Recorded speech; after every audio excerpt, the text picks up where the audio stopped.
Sebelum lupa saya sampaikan, yang keduanya sholawat dan salam selalu senantiasa tercurahkan kepada Rasul Muhammad Sallallahu Alaihi Wasallam yang sebagian perjalanan hidupnya sedang akan kita dalami pada pagi hari ini.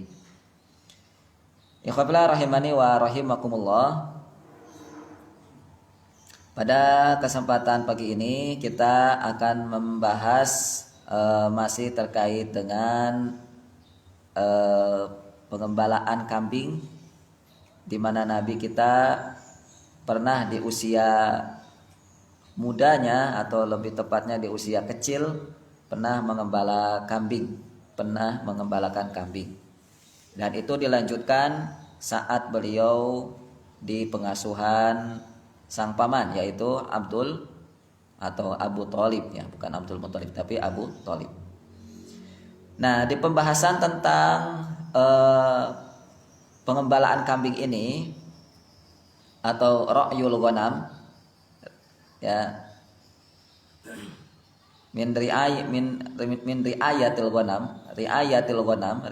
ghanam itu atau mengembala kambing itu sangat banyak sekali manfaat dan pelajaran yang berharga. Namun tentunya keterbatasan ilmu kita, jadi kita kurang begitu mendalami dengan dalam ilmu tadi, ya, ilmu tentang riayatul ghanam atau mengembalakan kambing. Tapi dengan terbatasnya ilmu kita, mudah-mudahan kita masih memiliki pelajaran-pelajaran mahal, masih bisa mendapatkan pelajaran-pelajaran mahalnya. Mari kita lanjutkan. Pada pembahasan yang lalu, kita telah membahas tentang berbagai model kepemimpinan. Karena memang sengaja dihadirkannya mengembalakan kambing untuk para nabi, memang untuk melatih kepemimpinan. Ya, memang melatih kepemimpinan. Makanya salah satu ulama sirah yang bernama Syekh Muhammad Mahmud Imarah, beliau menuliskan di dalam kitabnya yang bernama Ta'ammulat fi Siratin Nabawiyah, kurang lebih seperti itu judulnya, yaitu tentang lintasan-lintasan pelajaran berharga di dalam Sirah Nabawiyah. Beliau menulis salah satu temanya tentang min ra'yil ghanam ila qiyadatil umam. Min ra'yil ghanam ila qiyadatil umam. Dimulai dari mengembalakan kambing menuju kepemimpinan umat. Jadi memang mengembalakan kambing itu proses yang Allah hidangkan untuk semua para nabi dalam rangka menyiapkan mereka pada saatnya nanti mereka memimpin. Dan kita pun juga karena dihadirkan Allah di muka bumi ini untuk memimpin. Ya kan? Wa idz qala rabbuka lil malaikati inni ja'ilun fil ardi khalifah, untuk memimpin bumi. Maka kita belajar dari kepemimpinan para nabi ini agar kita tiru. Apa yang perlu kita pelajari? Maka diantaranya ada di dalam proses pengembalaan kambing. Di antaranya yang sudah kita bahas kemarin, bahwa yang namanya pemimpin itu harus punya rasa asyafaqah atau kasih sayang yang tinggi, ya, juga lemah lembut, di mana belajar dari kambing adalah satu binatang yang lemah sehingga mudah sekali diterkam oleh musuh. Maka berhadapan dengan orang lemah, ya, berhadapan dengan rakyat yang lemah, berhadapan dengan yang dipimpin, mereka-mereka yang kita pimpin itu adalah sifat yang bernama asyafaqah atau kasih sayang dan juga lemah lembut. Ya, pembahasannya sudah kita bahas panjang lebar, kita sampaikan. Yang kedua, seorang pemimpin itu harus punya sikap waspada serta perhatian. Selalu waspada, selalu perhatian. Ya, di mana melihat kambing yang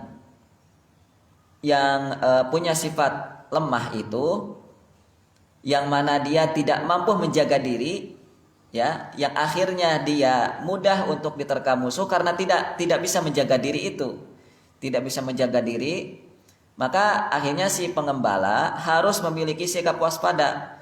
Si pengembala harus memiliki sikap waspada dengan kambing-kambing yang dia gembalakan itu, ya kan?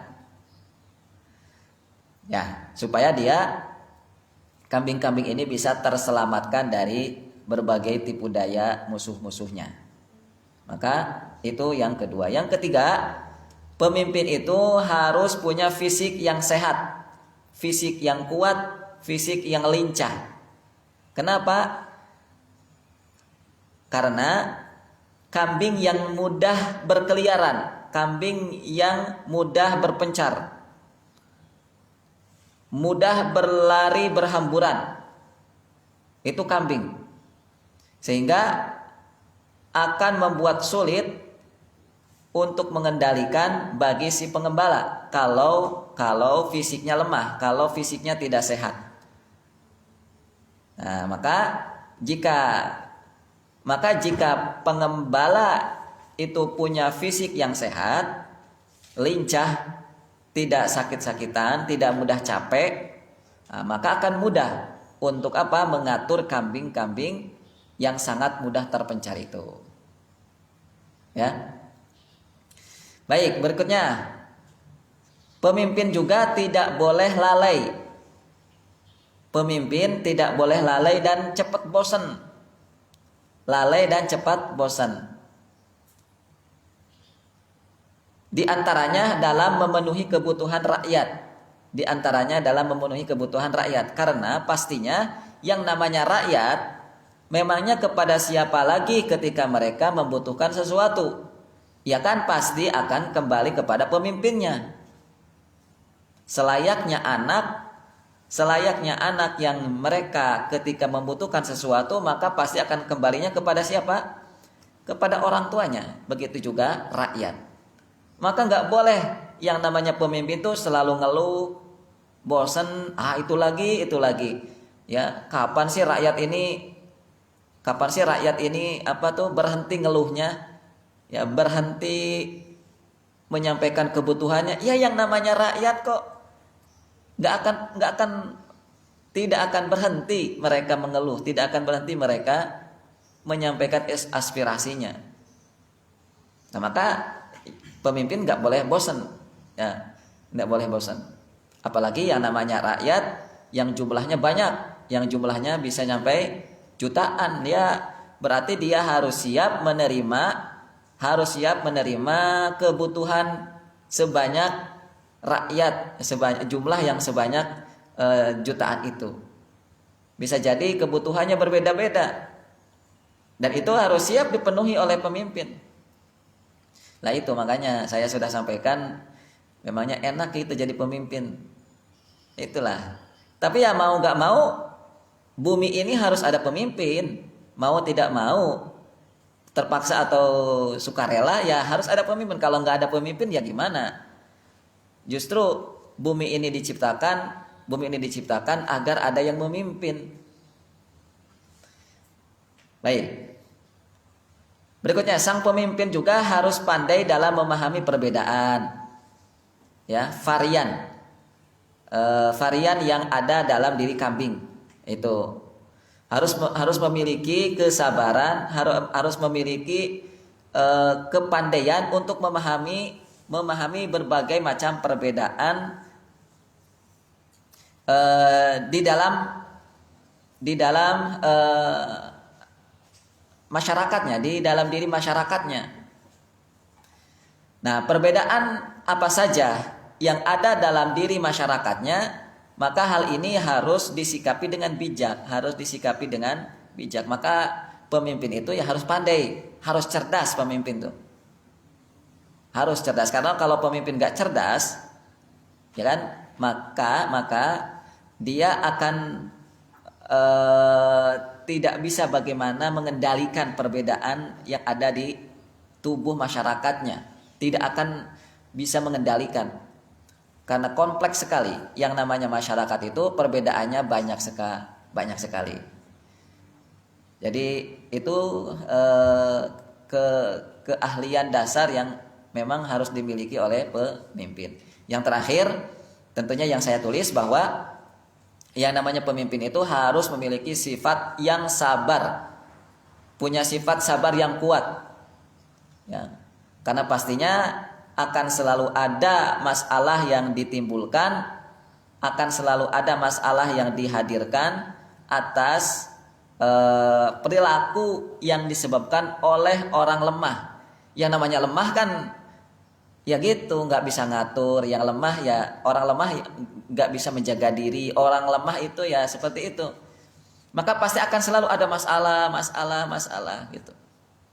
Ya, maka pemimpin harus memiliki jiwa kesabaran yang tinggi. Itu kira-kira yang kilasan rangkuman yang kita ingin sampaikan dulu sebelum kita melanjutkan. Nah, maka teman-teman yang dimuliakan Allah, seperti inilah gaya konsep Islam dalam mengatur urusan negara, dalam mengatur urusan kepemimpinan itu seperti ini. Maka kalau dalam Islam konsep memimpin itu caranya bagaimana? Cara memilih pemimpin. Dalam konsep Islam itu, carilah calon yang nantinya yang akan memperhatikan rakyatnya dengan perhatian yang terbaik. Itu konsepnya. Cari pemimpin, cari calon yang bisa menyayangi rakyatnya dengan kasih sayang yang terbaik. Cari pemimpin yang nantinya akan mensabari rakyatnya dengan kesabaran yang terbaik. Cari pemimpin yang nantinya akan bisa melindungi rakyatnya dengan perlindungan yang terbaik. Cari calon pemimpin yang akan memberikan apa yang dibutuhkan rakyatnya dengan pemberian yang terbaik. Itu kira-kira ya pembahasan tentang pemimpin. Nah, itu apa namanya, poin-poinnya ya, itu poin-poinnya. Maka cara mencarinya gimana? Nah, konsep Islam sudah mengatur sebelum-sebelumnya. Di dalam Islam itu mudah sekali untuk mencari calon pemimpin. Ya, untuk mencari calon pemimpin itu mudah sekali mendeteksinya. Dimulai dari mana? Dimulai dari keluarga. Makanya pemimpin itu harus sudah menikah. Pemimpin itu harus sudah berumah tangga. Kalau pemimpin belum menikah, belum layak untuk menjadi pemimpin. Karena dari mulai keluarga itulah akan kelihatan dia layak apa tidak memimpin masyarakat besar apalagi. Nah, apa yang ada dalam konsep berumah tangga dalam Islam? Sehingga dari situ akan kelihatan orang-orang yang layak memimpin. Di dalam Islam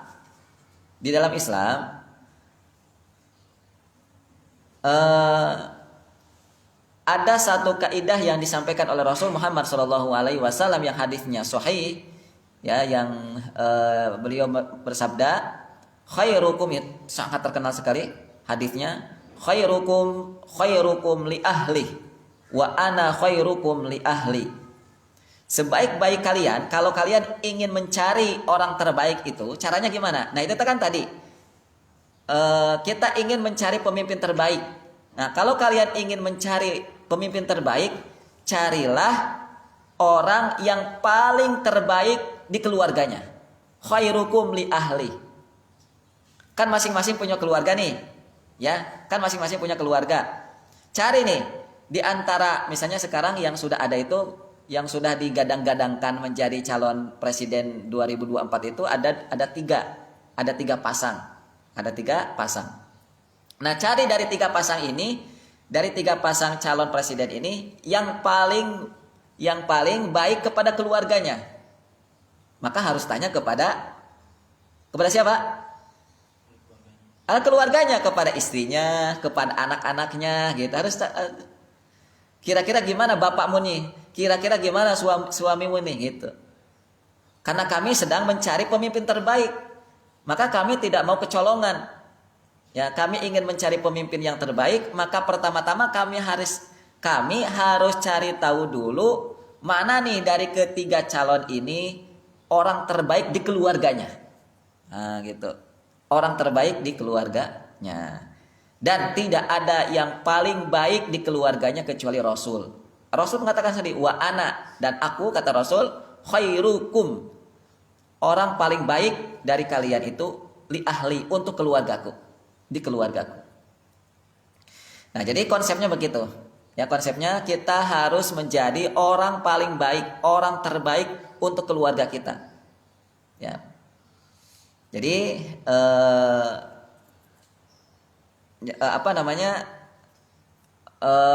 memang saling keterkaitan. Karena yang namanya pemimpin itu kan dia berada di pos paling tinggi, pos paling atas gitu. Berada di pos paling atas yang itu tidak akan akan selalu ada ketersambungan dengan pos-pos yang ada di bawahnya. Dia menjadi seorang pribadi, dia menjadi seorang kepala rumah tangga dan seterusnya. Baik, itu konsepnya di dalam Islam. Dari pembahasan tentang bagaimana mencari calon pemimpin terbaik. Nah, berarti kalau antum yang belum menikah, belum punya keluarga, maka jadilah maksud jadi pemimpin, maksud jadi keluarga, orang terbaik di keluarga itu gimana kalau belum menikah? Ya jadi anak. Nah, gitu kan, antum sekarang posisinya belum menjadi suami, ya, apalagi menjadi bapak. Nah, sekarang antum posisinya sebagai anak laki-laki. Maka jadilah anak terbaik di keluarga muslim. Begitu. Lanjut. Ya. Jadi tadi ada keterhubungan yang sangat kuat antara keluarga dengan kepemimpinan, antara keluarga dengan negara. Nah, jadi kalau nanti calon presiden yang tiga pasang itu jadi, dan yang menseleksinya orang-orang yang menseleksinya itu tidak menjadikan keluarga sebagai poin penting, maka saya yakin akan kecolongan lagi nantinya saat kita menjadikan sosok pemimpin. Akan kecolongan lagi. Baik. Kita lanjutkan perkataan dari Imam Ibnu Hajar Al-Asqalani. Fayakunu tahammuluhum limasyaqqati dzalika ashal. Imam Imam Ibnu Hajar Al-Asqalani mengatakan bahwa sehingga jadilah tugas para nabi untuk mengurusi umatnya itu menjadi lebih ringan, ashal, lebih mudah. Maka ringannya beban mereka, para nabi dalam mengurus umatnya, bisa disederhanakan, ya, disebabkan karena wasilah pendidikan bersama kambing.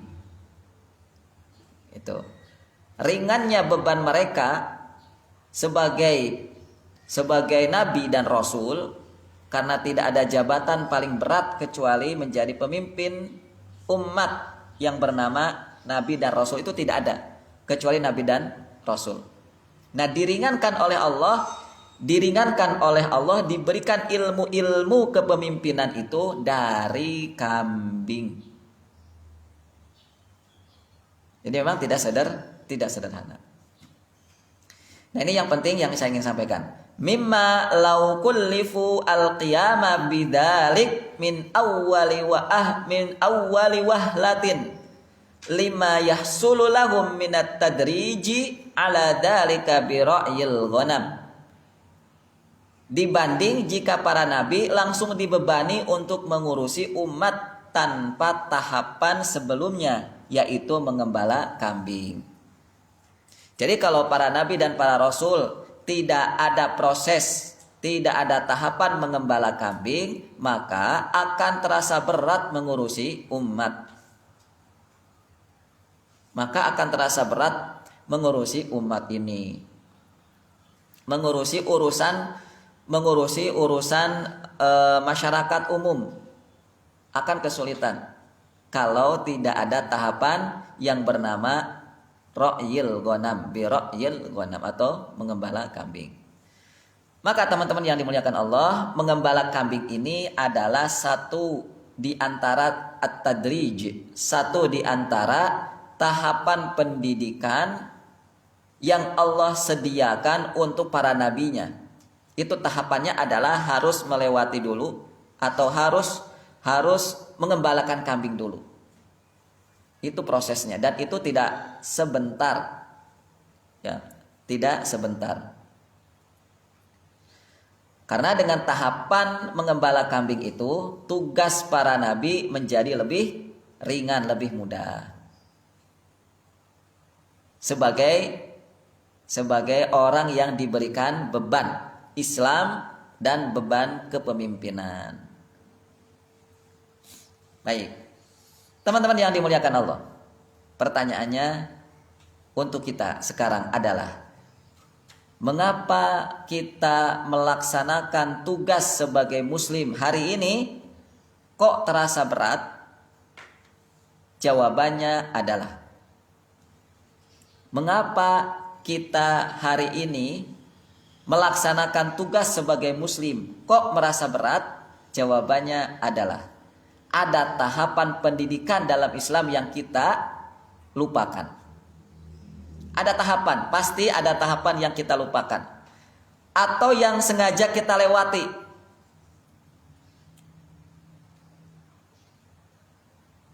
Ya. Atau tidak mau menempuh tahapan itu. Tidak mau menempuh tahapan itu. Hampir mirip, dilewati atau dengan tidak mau menempuh itu hampir mirip. Atau salah dalam tahapan atau urutan, salah dalam tahapan atau urutan pendidikan yang telah dijalankan. Ada kesalahan urutan. Harusnya setelah A itu adalah B, harusnya setelah B itu adalah C, tapi ini setelah A langsung ke D misalnya gitu. Ini salah urutan. Maka ini akan berakibat fatal, yaitu diantaranya akan merasa berat beban dalam cara kita menjadi muslim. Atau yang kelima, kalau urutannya sudah benar nih, kita sudah berada di urutan yang benar, namun kita nggak mau sabar.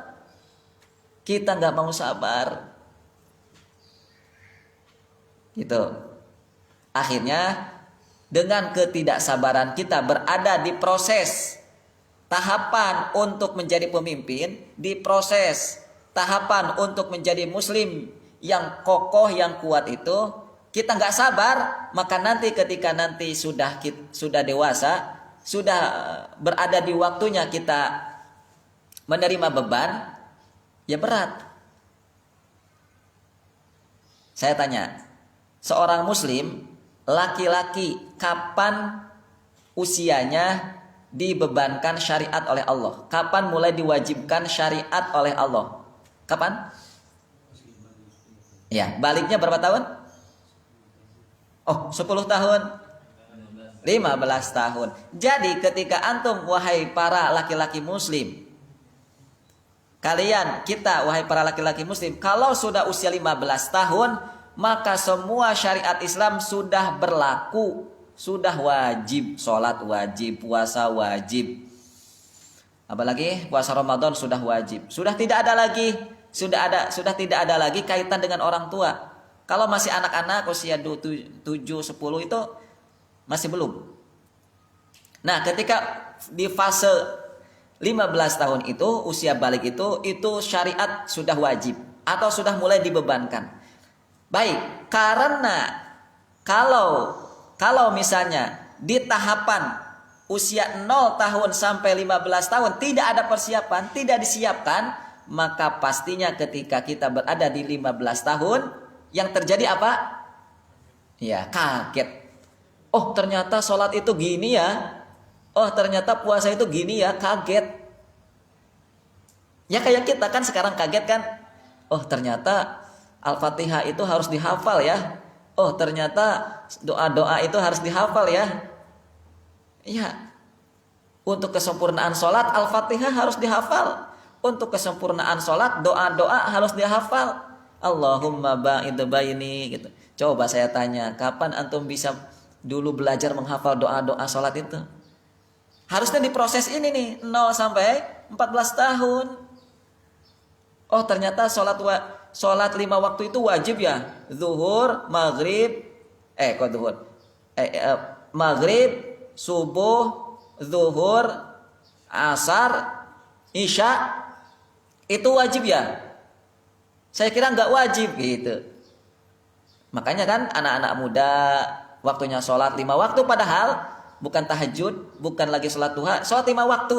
Yang 5 tadi itu disepelekan, nggak sholat. Itu kenapa? Karena dia tidak disiapkan sejak dari awal. Bayangkan ya, kita menerima beban sholat 5 waktu tiap hari itu sudah kesulitan. Bagaimana kalau sholat wajibnya itu bukan 5 waktu, 50 waktu. Dulu kan ketika Isra Mi'raj pertama kali Allah mewajibkan untuk umat Islam Isra Mi'raj itu kepada Rasul itu kan 50. Kemudian Rasul turun ketemu dengan Nabi Musa. Nabi Musa mengatakan, bertanya kepada Nabi Muhammad, wahai Muhammad misalnya gitu ya. Lupa saya nama beliau Nabi Musa ini mengatakan menyapa apa kepada Nabi. Apa yang sudah diturunkan oleh Tuhan, oleh Allah kepadamu? Salat 50. Kata Nabi Musa gimana? Balik lagi pulang. Balik lagi ke atas lagi. Kenapa? Karena saya yakin umatmu tidak akan sanggup. Balik lagi ke atas. Terus gitu. Sampai beberapa kali itu. Akhirnya Nabi Muhammad hanya bisa sampai 5 waktu sholat. 5 waktu sholat hari ini kita saksikan betapa banyaknya umat Islam yang kerepotan. Ya, bangun tidur harus sholat, yaitu subuh. Kemudian nanti kerja, ketika kerja di pertengahan jam 12 itu kan pertengahan tuh. Waduh, ketika kerja sibuk-sibuknya kerja harus sholat, repot kan? Lalu ketika beres kerja kan istirahat tuh di sore-sore. Aduh, kok ini lagi santai-santainya gitu, lagi beres dari kerja, ada sholat lagi, itu kan. Kemudian nanti masuk lagi maghrib, isya, itu mau tidur, ada sholat. Aduh gitu. Udah banyak keluhan. Itu bayangkan 5 waktu harus dikerjakan tiap hari coba. Kalau iman kita tidak cukup, iman kita tidak kuat, pasti itu 5 waktu wajib itu pasti akan dilalaikan. Makanya nggak sembarangan sholat 5 waktu di masjid, apalagi berjamaah, apalagi berada di shaf pertama itu nggak sembarangan tuh. Hanya orang-orang yang kokoh imannya, hanya orang-orang yang kuat imannya itu. Ya. Teman-teman yang dimuliakan Allah. Jadi itu kenapa kita kerepotan melaksanakan ajaran Islam sampai hari ini, itu karena kita lupa dengan tahapannya dilewati. Kemudian kalau kita waktu itu saat itu sedang melakukan tahapan, kita nggak mau sabar. Ya, teman-teman yang dimuliakan Allah. Karena gini, kalau urutannya benar, kalau prosesnya sudah benar, kalau tahapan dalam persiapan untuk menjadi seorang muslim seorang muslim yang baik itu sudah benar, maka harusnya membaca berkitab-kitab itu tidak berat. Harusnya. Apalagi cuma membaca Quran 30 juz, nggak berat. Nah ini kita jangankan membaca buku berkitab-kitab, membaca Quran 30 juz aja kita kewalahan ya kan? Banyak aja alasan. Pagi alasannya Pak? Tidur, ngantuk. Siang alasannya apa lagi? Capek. Sore alasannya apa lagi?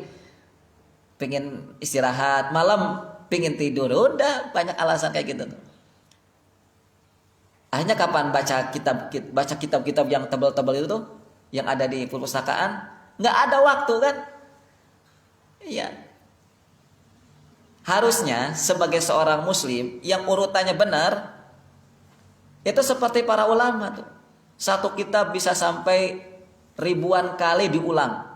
Satu kitab ribuan kali. Al-Muwatta dibaca berapa kali oleh murid-muridnya Imam Malik. Kemudian dibaca berkali-kali oleh Imam Al-Muzani misalnya, muridnya Imam Asy-Syafi'i. Yang berkali-kali itu sampai 70 kali, sampai ratusan kali. Ya.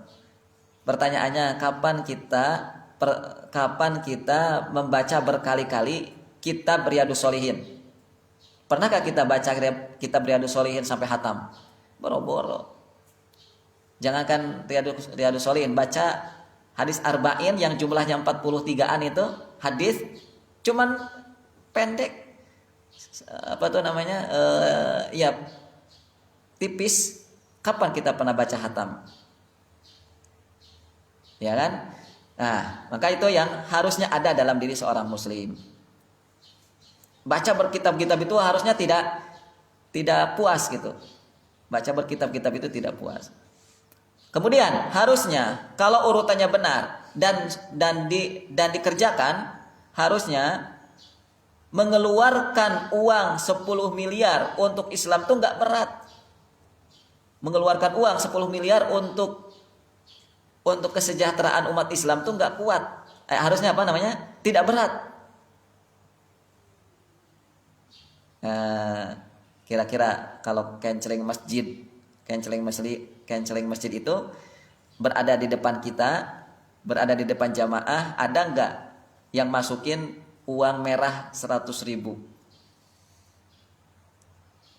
Ya, sulit nyarinya ya kan? Sulit nyarinya. Yang ada 1.000, 2.000 gitu. Ya maklumlah, iman kita masih rendah. Iman muslimin hari ini masih rendah. Oke, harusnya 10 miliar tuh, lihat Umar bin Khattab, ya kan? Sampai setengah kekayaannya untuk perang Uhud. Waktu itu perang Uhud ya. Setengah kekayaan loh. Misalnya kalau semua kekayaan Umar bin Khattab itu misalnya 600 dinar, maka setengah dari 600 dinar berapa? 300, maka 300 dinar untuk Islam, untuk perang Uhud. Kalau Abu Bakar, jangan ditanya. Abu Bakar itu semuanya harta yang beliau miliki untuk perang Uhud saat itu. Ya, lihat. Begitu entengnya, begitu ringannya para sahabat itu dulu mengeluarkan uang tidak sedikit. Tidak sedikit. Ya, berdinar-dinar. Kalau hari ini bermiliar-miliar. Coba aja kalkulasikan. 1 dinar hari ini berapa juta? 1 dinar itu jutaan loh. Bukan ribuan. 1 dinar itu emas. Kalau dirham, perak. 1 dinar itu bisa sampai 4 juta mungkin. Kalau 600 dinar berapa juta? Berapa? Ya. Itu ya, hitung aja sendirilah. Lihat, seorang muslim itu kalau belajarnya benar, urutannya benar, harusnya berjalan jauh untuk belajar ilmu itu nggak berat. Berjalan jauh. Dari Maluku ke Jawa enteng banget. Apalagi sekarang sudah ada pesawat, apalagi sekarang sudah ada kapal. Dari Indonesia ke misalnya ke mana? Ke Singapura. enteng banget. Tapi betapa beratnya muslimin hari ini, para pemuda Islam hari ini, ya, keluar rumah untuk belajar ilmu itu beratnya luar biasa, beratnya luar biasa. Maka beruntung antum-antum yang sudah benar-benar mau dan rela berpisah dengan keluarganya, ya, untuk berjauhan sementara waktu demi ilmu. Wah, itu sudah memiliki keimanan yang insya Allah tidak ringan. Iman antum sudah berat insya Allah. Baik, tinggal terus dijaga. Ya, stamina berilmu antum harus terus dijaga. Nah, harusnya berikutnya, kalau umat Islam itu berurutan dalam belajar ilmu, dalam mempersiapkan sebagai seorang muslim itu, maka harusnya duduk lama untuk belajar ilmu itu nggak berat. Duduk lama, duduk 1 jam gitu mah sebentar. Ya, para sahabat itu duduk sampai seharian, dari pagi sampai sore, seharian duduk mendengarkan ilmunya Rasul. Ya, duduk untuk mendengarkan ilmunya Rasul. Dan itu diikuti oleh para sahabat yang lain, dan itu diikuti oleh para tabi'in, para tabi'ut tabi'in. Duduk untuk mendengarkan ilmu itu bisa sampai berjam-jam. Duduk untuk membaca ilmu itu bisa sampai berhari-hari. Ya, kisahnya sudah disampaikan bagaimana seorang Imam An-Nawawi rahimahullah 2 tahun beliau tidur itu tidak terlentang sebagaimana tidur orang biasa. Ya, beliau kalau tidur gimana? Ya, kalau tidak sedang duduk, dengan duduk nggak mungkin lagi berdiri. Kalau tidak sedang membaca buku, pasti sedang menulis. Kalau tidak sedang menulis, pasti sedang mengerjakan yang lain. Pokoknya sedang duduk tidurnya itu. Nggak pernah beliau ini dikisahkan tidurnya itu terlentang seperti orang tidur biasa. 2 tahun coba. Nah, itu kalau nggak punya fisik yang bagus, kalau nggak punya semangat dalam berilmu yang bagus, nggak bisa. Ya. Berikutnya, kalau kita mengikuti tahapan yang benar sesuai dengan Islam, maka usia 15 tahun, usia 17 tahun, usia 18 tahun itu sudah bisa memimpin umat. Sudah bisa memimpin umat.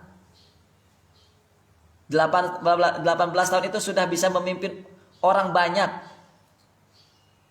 Maka latihan. Sekarang kita belajar memimpin cuma 12 orang di sini. Latihan kita cuma memimpin beberapa orang di sini. Ya kan? Ya, dan kita juga di sini memimpin selama 2 tahun di sini bukan untuk melakukan sesuatu yang memberatkan fisik atau menumpahkan darah, enggak, bukan untuk berperang. Tapi untuk belajar bersama agar sama-sama kita ini bisa hatam 30 juz. Gimana caranya? Ya harus ada pemimpin, harus ada yang memimpin. Kalau nggak ada yang memimpin, kalau nggak ada pemimpin, maka akan berantakan nantinya. Semau-maunya sendiri. Ya, semau-maunya sendiri. Kalau sebuah aktivitas, ya kan, kondisinya seperti itu, semau-maunya sendiri, ya nggak akan bisa selesai. Tidak akan bisa sempurna melaksanakan aktivitas apapun. Baik. Apalagi cuman memimpin 1 orang. Apalagi cuma memimpin 1 orang. Hari ini kan banyak orang yang gagal. Banyak orang yang gagal memimpin cuma 1 orang padahal. Yaitu siapa? Istrinya sendiri. Banyak laki-laki yang gagal memimpin istrinya padahal cuma 1 orang. Banyak yang gagal laki-laki yang tidak bisa memimpin keluarganya. Yang itu cuma 1 atau ditambah anak mungkin 2 orang. Jadi 3 orang. Bagaimana coba memimpin masyarakat yang jumlahnya bisa sampai ratusan, bisa sampai ribuan, mungkin bisa jadi jutaan gitu. Tambah-tambah nggak bisa. Nah 15, 17, 18 tahun itu dalam sejarah Islam tuh sudah ada pemuda-pemuda yang bisa mengkoordinir ya masyarakat dengan jumlah yang besar. Contohnya Usama bin Zaid. Usama bin Zaid 18 tahun. 18 tahun Usama bin Zaid, antum sekarang berapa usianya? Rata-rata 20 tahun kan? Ya, bisa nggak memimpin militer? 20 tahun. Nggak bisa kan? Ya. Karena antum nggak disiapkan oleh orang tua antum nggak disiapkan oleh guru-guru antum nggak disiapkan oleh lingkungan antum. Akhirnya seperti ini jadinya. Sama seperti saya, sama seperti antum. Kita semua sama. Ya, maka sekarang tuh ya nggak bolehlah kita memiliki kualitas yang sama dengan anak cucu kita nanti. Nggak boleh memiliki kualitas yang sama seperti kita. Selalu lemah dalam segala hal, termasuk dalam memimpin. Baik. Lalu harusnya seorang muslim itu 200 orang mampu mengalahkan 2000 orang. Oh gitu. Berarti berapa kali lipat nih? 1 berbanding 10 gitu. Jadi ini satu orang muslim, ini misalnya Weli atau di sini misalnya Willy satu orang bisa mengalahkan 10 orang. Bisa mengalahkan 10 orang. Itu muslim itu begitu harusnya.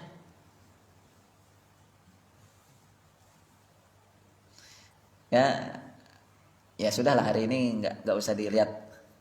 Maka kualitas umat Islam hari ini hari ini bisa ditebak sejauh mana kualitasnya, ya dilihat Indonesia gimana? Siapa yang memimpin Indonesia? Muslim atau bukan? Siapa yang memimpin kecanggihan teknologi di Indonesia? Muslim atau bukan? Siapa yang mengatur urusan urusan keputusan masyarakat umum di Indonesia? Ya pemimpinnya muslim kok, Ustadz itu presidennya muslim. Nah, jangan dulu menilai begitu. Nah, karena ya banyak rahasia-rahasia di sini. Baik. Ya. Maka muslim itu harus memiliki kekuatan berkali-kali lipat dengan orang pada umumnya. Sebagaimana yang Allah Subhanahu wa taala sampaikan sendiri. Ya. Bahwa seorang muslim mi'atain 200 yaglibu alfaini biidnillah, bisa mengalahkan 2000 dengan izin Allah. Baik, sekarang mari kita lihat kenapa kondisi umat hari ini tidak sama seperti di masa lalunya, seperti di generasi pertama. Maka jawabannya karena muslim hari ini tidak dipersiapkan dengan benar, tidak mengikuti tahapan yang benar saat dulu dididik. Itu jawabannya. Ya, bagaimana kita bisa menghasilkan kualitas? Apa sih yang kita harapkan jika kita tidak mau bersabar dalam proses persiapan?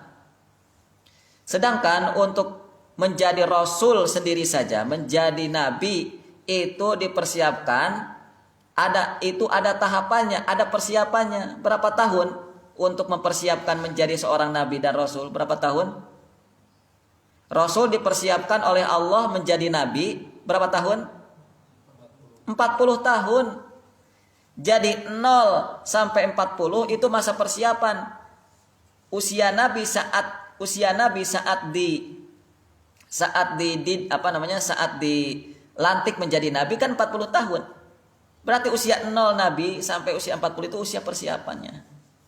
Baru layak nabi itu diberikan kepemimpinan berupa kenabian dan kerasulan di usia 40 tahun. Dan masa baktinya berapa tahun? Masa dakwahnya 23 tahun. Banyakan mana 40 sama 23? Banyakan mana? Lamaan mana masa persiapan dengan masa dakwah? Masa persiapan. Jadi masa persiapan itu identik dengan lama. Harus lama masa persiapan tuh.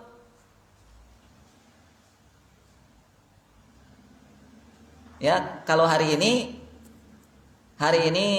orang muslim hari ini ingin cepet-cepetan mengambil peran, ingin cepet-cepetan memulai dengan tugas, ingin cepet-cepetan tampil di depan publik tanpa memperhatikan kesiapannya. Dia siap apa enggak tampil di depan publik? Dia siap apa enggak tampil di YouTube? YouTube itu kan publik itu kan, makanya disebut dengan sosial media. Iya. Tanpa dipersiapkan, tanpa diperhatikan dia kesiapannya apa enggak. Ya, kesiapannya itu. Ya, seenak-enaknya sendiri aja, pokoknya pingin aja lah gitu ya. Baik. Untuk mempersiapkan generasi sekaligus pemimpinnya yang membebaskan Palestina, yaitu Sultan Salahuddin Al-Ayyubi, itu pun juga lama. Dimulai dari berdirinya Daulah Zankiyah yang pemimpinnya adalah Imaduddin Zanki. Itu disiapkan di situ. Yang disiapkan bukan hanya Sultan Salahuddin Al-Ayyubinya, bukan, tetapi generasi yang mendukung Sultan Salahuddin Al-Ayyubi sehingga bisa memerdekakan Palestina. Nah, lihat, unik ya, unik. Antum bacalah sendiri nanti kisah tentang Sultan Salahuddin. Beliau ini memang sengaja dilahirkan, sengaja dididik. Persiapan demi persiapan itu sampai memunculkan hasil di mana hadirnya sosok yang dengan kesadarannya, dengan keprihatinannya akan muslimin yang memiliki, sehingga dia memiliki mimpi membebaskan Palestina. Memangnya Sultan Salahuddin Al-Ayyubi bisa memimpin, layak memimpin dan merebut Palestina dari apa tuh? Dari prajurit Salibis itu. Awal mulanya gimana? Awal mulanya ada di kepalanya mimpi sehingga mimpinya ini menjadi syarat dia untuk mengambil seorang wanita menjadi istri. Istrinya Sultan Salahuddin Al-Ayyubi itu pun juga sama, punya mimpi yang sama dengan Sultan Salahuddin Al-Ayyubi. Intinya gini, Sultan Salahuddin Al-Ayyubi ini kan bukan nama asli ya. Salahuddin itu bukan nama asli, apalagi Al-Ayyubi. Nah, beliau ini punya syarat, saya ingin menikahi wanita yang punya visi yang sama dengan saya, yaitu membebaskan Palestina. Istrinya juga sama dulu sebelum menikah. Saya ingin punya suami yang punya cita-cita yang sama, membebaskan Palestina. Akhirnya ketemulah dua orang ini dan nikah. Gitu. Nah, hari ini pun teman-teman kan Al-Quds Palestina itu sedang berada dalam cengkeraman Yahudi kan. Ya, maka sama Al-Quds tidak akan bebas, Palestina tidak akan bebas dari cengkeraman Yahudi sebelum lahir generasi yang memiliki mimpi untuk membebaskan Palestina dengan kesadaran. Maka kita sekarang sudah ada mimpi belum? Ingin membebaskan Palestina? Belum ada kan? Nah, itu lagi-lagi kecacatan kita hari ini. Ya. Yang harus kita evaluasi terus. Kita ini hidup nih sibuknya apa sih? Ya, sibuk apa sih hidup kita ini? Luntang-lantung kemana-mana, ke kamar, ke masjid, ke asrama, ngapain? Apa yang ada di pikiran kita? Apa yang sebenarnya menghinggapi kita ini? Sibuk apa sih kita ini? Apakah sibuk memikirkan Palestina? Apakah sibuk pingin cari tempat di mana kita bisa enjoy untuk HP-an?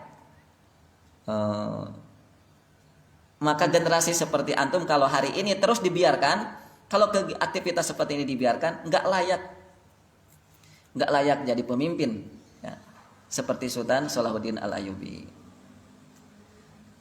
Nah, ihwatilah rahimani wa rahimakumullah. Berikutnya, untuk menghasilkan generasi yang lahir darinya penerus Nabi Musa alaihissalam, maka ini pun juga ada persiapan selama 40 tahun. Palestina itu dulu kan tempat lahir atau tempat tinggalnya Bani Israel, ya kan? Lalu pindah ke Mesir atas permintaan Nabi Yusuf. Nabi Yusuf alaihissalam atas permintaan Nabi Yusuf. Lalu Nabi Yusuf alaihissalam meninggal, periode berpindah kepada Nabi Musa, maka Nabi Musa mendapatkan perintah dari Allah untuk kembali lagi ke kampung halaman, yaitu Palestina, dari Mesir ke Palestina. Nah, ketika di Palestina itu ternyata Bani Israel tidak diizinkan Allah untuk masuk Palestina. Ya. Yatihuna fil ard. Di situ aja kebingungan tuh. Selama berapa? Arba'ina sana, selama 40 tahun. 40 tahun tuh keliling, kelalang keliling di situ. Ya seperti antum kan, kelalang keliling kemana-mana nggak jelas kan? Ya ke masjid nggak jelas, gitu kan? Ke mana nggak jelas. Ya, nggak, karena belum ada visi, belum ada tujuan. Karena kalau sudah ada tujuan tuh semuanya akan serba jelas. Untuk apa saya ke masjid? Untuk apa saya ada di asrama? Untuk apa saya di kelas? Jelas tujuan kita. Nah, 40 tahun itu adalah waktu yang disiapkan Allah. Waktu yang disiapkan Allah untuk membuang generasi yang tidak layak di masyarakat Bani Israel. Itu kan 40 tahun itu sama dengan satu generasi. Satu generasi dibuang sama Allah, dimatikan sama Allah. Nah, setelah 40 tahun itu maka hadirlah generasi baru, generasi yang yang terlahir, yang nantinya dari sini akan bisa membebaskan Palestina.